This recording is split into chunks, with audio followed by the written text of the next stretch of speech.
Hindi sumagot si Krisa. Nagdahilan na lang siya sa kaibigan na tatawagan na lang niya ito mamaya dahil nagmamaneho siya kahit hindi pa naman umaandar ang sasakyan niya. Pinaniwalaan naman yun ni Rita. Humigpit ang hawak ng dalaga sa manibela matapos na maputol ang tawag ng kaibigan niya. Natulala na lang siya sa unahan ng kanyang sasakyan. Pinoproseso ng kanyang isipan ang mga nalaman. Paano ba siya mawawala ng pakialam sa binata? Paano yun posible? Kung nagkaroon siya ng magandang relasyon sa binata kahit na wala silang label na dalawa at pagkatapos ng lahat ay siya ay nag-i-spoil din sa abogado. At hindi lang yun, she likes him too. Nang maramdamang kalmado na siya ay binuhay na niya ang makina ng sasakyan. Ngunit agad siyang natigilan nang muling mag-ring ang cellphone. Ang buong akala niya ay si Rita ulit, ngunit pagtingin niya nagulat siyang sinik pala yun. Mabilis niyang pinindot ang answer button noon upang sagutin, gamit ng may hinahon at kalmadong tinig. Hello Nick, bakas ang gulat sa mukha ni Nick na marinig niya ang natural na boses ng dalaga. Ang buong akala niya ay galit na ito, umaysumpong ang pagsagot nito doon. Noon pa lang niya naalala na hindi nga pala niya halos nakitang dalaga sa loob na isang linggong madalas na kapag umuwi siya ay natutulog na si Krisa. Hindi niya naman sinusubukang gisingin ito dahil baka sa kanyang mukha ang matinding pagod. Tahimik siyang mahihiga sa tabi nito at sa umaga naman kapag aalis siya ay tulog pang dalaga dahil palagi siyang maaga. Nasaan ka ngayon? Pauwi pa lang ng penthouse galing ng music center. Itinaas ni Nick ang kanyang isang bisig at sinipat doon ng oras. Uuwi ako, sa bahay ako kakain ng hapunan. Pwede mo ba akong ipagluto? Panandali ang naging tahimik si Krisa. Biglang sumipa ang sobrang excitement ang kanyang puso. Matagal na noong huli niyang makasalo ito ng hapunan. Aminin niya man o hindi, sobrang miss niya ang mga pagkakataong sabay silang kumakain. Sige, anong gusto mong ulam para sa hapunan? Isda, gulay, anything you want to eat too, Chris. Bahala ka na sa kung anong lutong gagawin mo sa kanila. Lahat naman ng niluluto mo ay kinakain ko. Sige, pagkasabi noon ni Chris ay pinatay na ni Nick ang tawag. Hindi man lang nito hinintay na siya ang unang magputol ng kanilang tawag. Ganun pa man ang nangyari, hindi nawala ang excitement sa katawan ni Krisa. Na-miss niya ring lutuan to. Wala na yatang isda sa bahay. Minabuti ni Krisa na dubaan siya ng supermarket, total naman ay may madadaanan din siyang supermalls. Naisip niya na magluto ng steam na tilapia at saka chop suey. Hindi niya alam kung bagay silang magpartner. Pero ang sabi kasi ni Nika isda at saka gulay. Saka na-miss niya rin ang chop suey kaya yun na lang. Habang namimili sa loob ng supermarket ay muling binalikat ni Krisa sa isipan ng naging usapan nila ni Nick. Nagtataka siya kung bakit yun ang hinihiling niya na kung ang pagbabasahan ay ang lagay ng relasyon nila. Parang katawan na lang naman niya ang habol sa kanya. Ipinilig niya ang ulo. Baka after nilang kumain saka ito hihilingin na sumiping sa kanya at paligayahin siya. Sa ibabaw ng kama, sino ba siya para tumanggi? Magiging ipokrita siya kung sasabihin niyang ni minsan hindi niya naisip ang mga nakaraang gabi at sandali ng pakikipagniig sa abogado. Tama na, Krisa. Tanggapin mo na lang na hanggang doon na lang kayo. Ang matamis na buhay mo sa piling niya sa kanyang tahanan noon ay parang lason na nakabalot sa napakatamis na tsokolate na minsan ay nilulun mo rin ng kusa. Huminga ng malalim si Krisa na nagpatuloy lang sa kanyang paghakbang. Pumila na siya sa cashier upang magbayad ng kanyang mga pinamili habang nasa kanyang isipan pa rin ang mga sinabi ni Rita at Nick. Ayaw niya magbulag-bulagan at magbingi-bingihan sa pinaalam sa kanya ng kaibigan. Ngunit sa halip na mag-scroll na nasabing chismis online, hindi niya yan ginawa para sa kanyang peace of mind. Baka mamaya mademonyo pang utak niya at kung ano ang mailagay niya sa kanyang lulutuing pagkain ni Nick. Alam naman niyang totoo ang lahat ng sinasabi ni Rita. Walang dahilan upang mag-imbento lang ito ng kwento. Sa nasaksihan niya sa birthday ni Nati, hindi nga malabong magkabalikan ng dalawa kahit pa sabihin sobrang nasaktan nito si Nick. Malalim pa rin ang pinagsamahan nilang dalawa. Nasa tingin ni Chris ay hindi niya pa magawang tumbasan iyon. Miss, ikaw na. Bumalik sa realidad ang isipan ni Krisa nang marinig ang boses ng isang babae sa kanyang likod na may kasama pang tapik sa kanyang balikat. Sa lalim ng iniisip niya, hindi niya namalayang siya na pala ang kailangang magbayad ng mga binili niya. Lumingon lang siya sa babaeng nasa likod ng kanyang pila at bahagyang yumukod. Dumaan siya sa wet market upang doon mamili ng gulay. Bukod sa medyo mura doon ay halatang fresh pa kumpara sa loob ng supermarket. Hindi nagtagal ay umuwi na rin siya upang makapaghanda na ng hapunan. Biglang hiniling ni Nick. Wish ko lang na pagkatapos nito ay bumalik kami sa dati. Malalim ang buntong hininga niyang inilapag ang mga plastic na fresh ng gulay sa counter. Tinanggal niya ang balot ng newspaper na binili niyang ripe papaya. Natigilan siya sandali na makita ang front page noon na mukha ni Nick at ni Nelia. Parang sinapak na naman siya ng malakas ng invisible na palad. Ilang beses siyang napakurap upang pigilang mapaluha. Aaminin niya, sobrang nasasaktan siya. Ano ba yan? Sa dami ng pambalot, bakit ito pa? Dabog niyang nilamukos ang newspaper pero ibinagsak niya lang yan sa counter na katabi ng mga pinamili niya.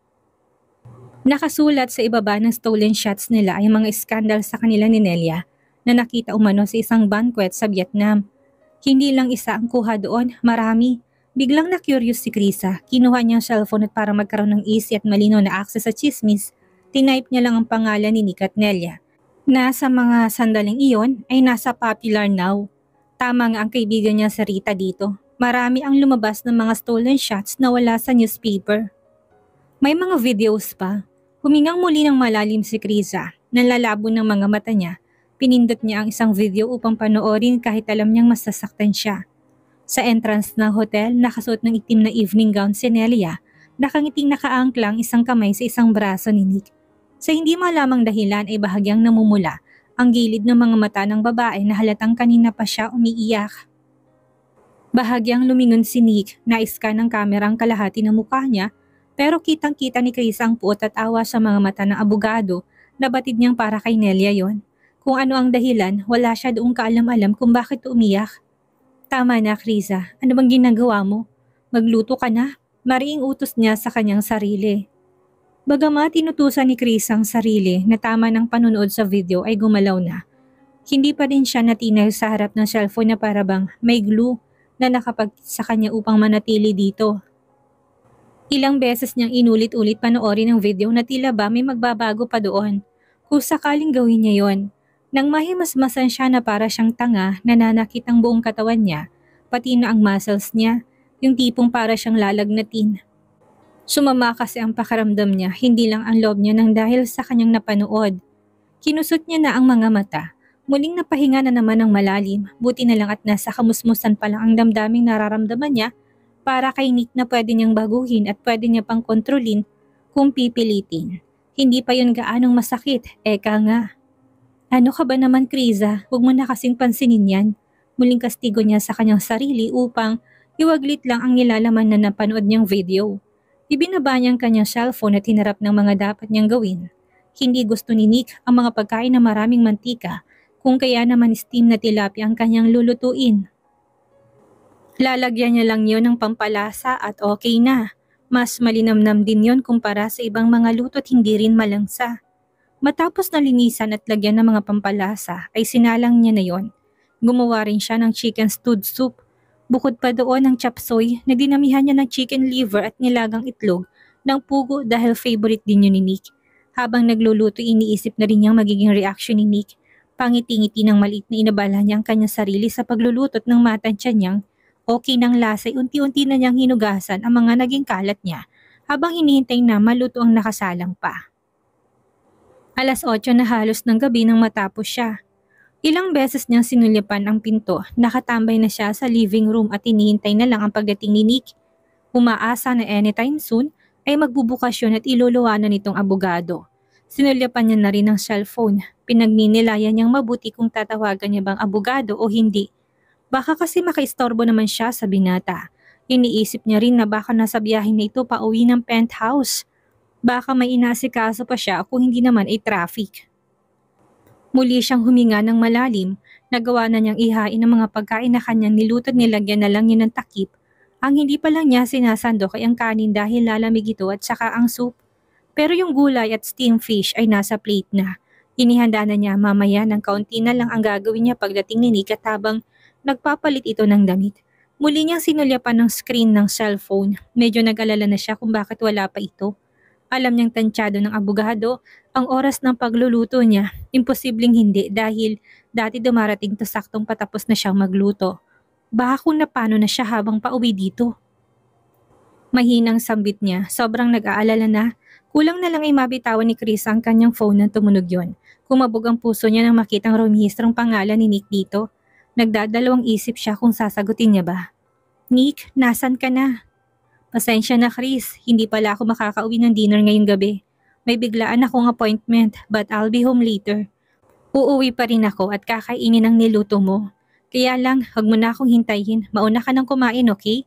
Pwede ka na ring matulog kung inaanto ka na. Ako nang bahala sa sarili ko.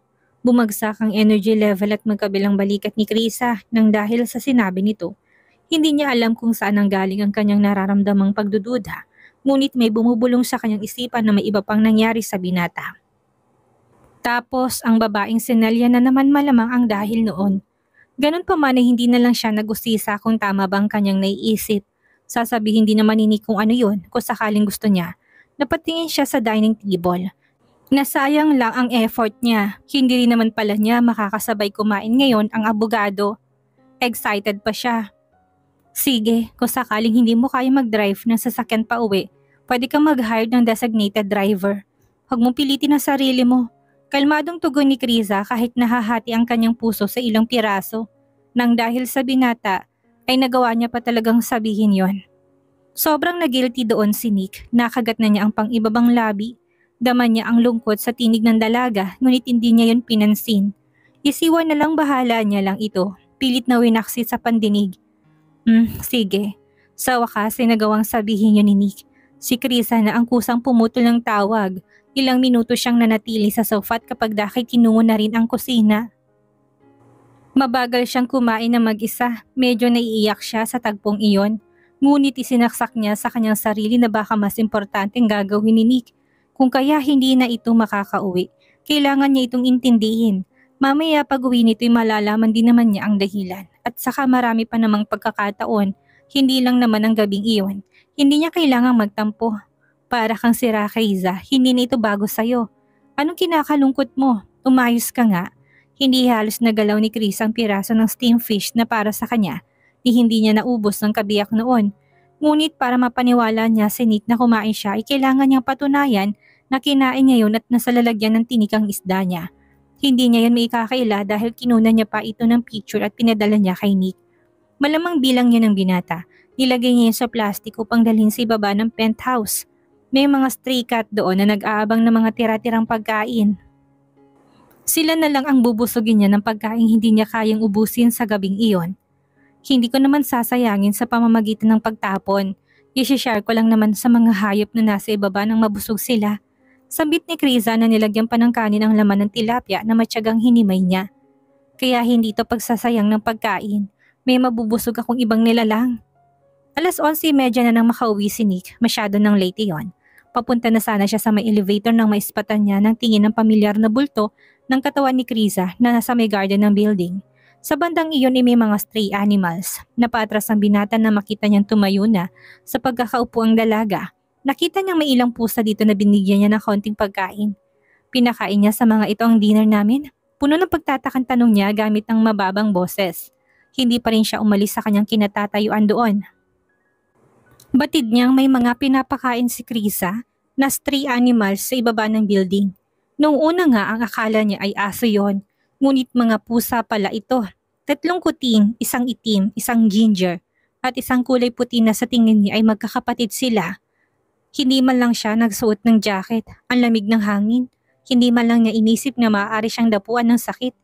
Muling sambit ni Nick sa sarili niya. Pinili ni Nick na manatili kung nasan lang siya. Hindi siya lumapit kay Krisa at nagpakita. Ilang minutong hinintay niya bago umalis doon ang dalaga. Pinuntahan niya ang lugar kung nasaan ito kanina para lumapit sa mga nilalang na pinapakain. Hay, nabusog ba kayo ng Mami Chris niyo? Tumingala sa kanyang 3 kuting at nagmeow. Nahinang natawa si Nick. Hindi kayo nabusog? Ano bang pinakain niya sa inyo? Muling nagmeow ang 3 kuting. Kiniskis pa nilang katawan sa binti niya. Natawa na si Nick doon na tila ba parang naintindihan siya ng mga pusang iyon. Huwag kayong mag-alala, ipaparating ko sa kanya na hindi kayo nabusog. Parang timang na muli niyang kausap sa kanila na muli lang ulit nagmeow ng mahina. Bumalik na si Krisa ng penthouse. Pagtingin niya sa kanyang naiiwang cellphone doon ay napakunot ang kanyang noon nang makita niyang may message si Rita dito. Nag-send lang naman ng kaibigan ng ilang segundong video. At dahil na-curious naman siya kung tungkol saan yun, habang naupo sa sofa at pinuksan niya na to, mabilis na nayo ang nalamunan ng dalaga, kuha ang video sa isang high-end club. May mga taong hindi pamilyar sa kanya ang mukha, ngunit ang ilan ay parang nakita niya na. Naroon si Nick, gumapang ang tampo sa buong kalamnan ni Krisa. Yun ba ang sinasabi ng binatang importanteng appointment niya kanina? Okay lang naman sana yon. Naintindihan niya, ngunit naroon din si Nelia Celis. Hay, hinga niya ng malalim na biglang pinost ang video. Batid niyang sobrang maliinis lang siya kung ipagpapatuloy niya yon. Ngunit gusto niyang malaman kung anong end ng video, kung saan pa yun humantong. Nakasandal si Nick sa sofa habang prenting naninigarilyo. Nakaupo rin si Nelia sa kanyang tabi. Nakuhanan sa video ang ginawa nitong pagdukwang palapit kay Nick at may binulong. Tumawa si Nick sa binulong ni Nelia sa kanya. Walang alam na may kamera palang kumukuha ng video sa kanilang banda. Hinaplos nitong ulo ni Nelia. Kawangis yun ang ginagawang nitong paghaplos sa kanyang ulo dati. Doon naputol ang video, dumilim ng screen ng cellphone, nakatunganga pa rin doon si Krisa. Pero proseso pa rin ang kanyang isipan ng video na kanyang napanood. Si Rita talaga, gusto pa akong saktan. Hindi niya naman kailangang ipakita pa eh. Akmang buburahin na ni Krisa ang video nang tumunog ang pinto na halatang may nagbukas noon. Nabaling na doon ang paningin ni Krisa. Ilang sandali pa iniluwa na noon ang bulto ng katawan ni Nick. Ang suot nitong damit ay kaparehas ng suot nito sa video. Kung kaya naman nakumbinsi si Krisa, nakuha ang video na yon ngayong gabi lang. Ito ang pinuntahan niyang importanteng appointment niya. Bakit gising ka pa? Tanong kaagad ni Nick nang mapatingin sa kanyang banda. Kalmado pa rin siyang initian ni Krisa. Hindi pa naman ako inaantok. Tayo ni Krisa doon. Pinanood ng dalaga na tanggalin ni Nick ang kanyang sapatos, medyas at ang suot nitong coat. Sinalubong na siya ni Krisa, dumiretso si Nick sa kusina. Nauna na akong kumain, hindi na kita nahintay. Ani Krisa kahit hindi tinatanong. Ayos lang. May natira? Oo naman, marami ako niluto eh. Sandali, hahainan kita ng pagkain. Salamat Chris, huwag mo nang damihan ng kanin. Hindi siya sinagot ni Chris at nilagyan na lang ng pagkain sa plato. Sinamahan siya ni Krisa habang kumakain. Pinanood niyang tikman nito ang kanyang niluto. Hinihintay na purihin siya nito ngunit hindi yan ginawa ni Nick kung kaya naman si Krisa na nagbukas ng topic nilang dalawa. Kamustang luto ko, hindi ba maalat? Ayos lang, sakto lang. Pangkanin. Bigong itinikom ni Krisa ang bibig. Kung dati yon, tsak na, ang daming papuri ng binata, hindi ito nauubusan.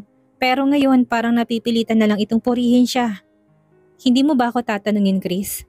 Tungkol saan? Maang-maangan niyang balik tanong sa abogado. Batid ng dalaga na alam na marahil ni Nick na alam niya ang tungkol sa kanila ni Nelia. Wala siyang planong tanungin siya ng tungkol doon. Sino ba siya para manghimasok? Kung hindi nito mismo sasabihin sa kanya, hindi niya uungkatin pa. Biglang nailang si Krisa nang makitang madiin na paninitig ni Nick sa kanya. Napayuko na siya doon. Kailangan niya pa bang sabihin na tahasan sa kanya na alam na niya ang tungkol sa kanila ni Nelia? Hindi na kailangan yun ng confirmation. Huwag kang mag-alala, Attorney Bentacourt. Hindi ako makikialam sa iyong pribadong buhay at sa kung anong gusto mong gawin. Kalayaan mo makihalubilo sa sino mang gusto mong makasamang muli. Hindi rin ako magtatanong palagi. Saglit na natigilan si Nick sa kanyang pagkain. Parang hindi niya na malunok ang pagkain na sa kanyang bibig dahil nakikita niyang taliwa sa sinasabi ng dalaga ang emosyong makikita ngayon sa kanyang mukha. Ibang-iba yon sa sinabi niya. Malinaw na gusto nitong ipakitang wala siyang pakialam sa mga ginagawa niya. Huwag mo na lang isipin kung may pakialaman ako o wala. Kalayaan mo yon. Nadama ni Nick na malaki ang pagbabago ni Krisa sa pagsisinungaling at pagtatago ng tunay niyang nararamdaman. Ngunit dahil basa na niya ang tunay nitong emosyon, at nais sabihin, alam niyang taliwas ang sinasabi niya sa nadarama. Gagamit lang ako ng banyo. Paalam ni Krisa na makitang kakaibang paninitig ni Nick sa kanya na para bang sinasabi nitong hindi siya naniniwala. Hindi niya nahinintay pa ang sagot nito at nagtungo na sa banyo. Gustong alis ni Krisa doon ay umilaw ang screen ng cellphone niyang naiwan sa dining table. Notification yun mula sa kaibigan nitong si Rita. Isang sulyap ang iginawad ni Nick sa banyo kung saan pumasok si Krisa. Nasa loob pa noon ng dalaga, kinuha niyang phone at walang paalam na binuksan. Nalaki ang mga mata niya na makitang video na sinend ni Rita. Halos lumuwa ang mata niya nang panoorin yon. Sinasabi na nga ba niya may alam si Krisa sa ginagawa niya. Rita maglayon. Ano girl, napanood mo ng video? Akala mo pinaglolo ko kita na may something ang boyfriend mong abogado at ang ex-girlfriend niya. Concern lang ako sa iyo girl, ayaw kitang masaktan. Ngayong gabi lang ang kuhang yan. Nagkita silang dalawang magkasama sa isang high-end bar.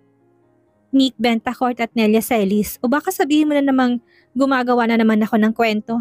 Hindi ako basta nag-iimbento. Ayan may proof ng kasama kaya aba, gumising ka na. Huwag ka nang magpakamartir girl.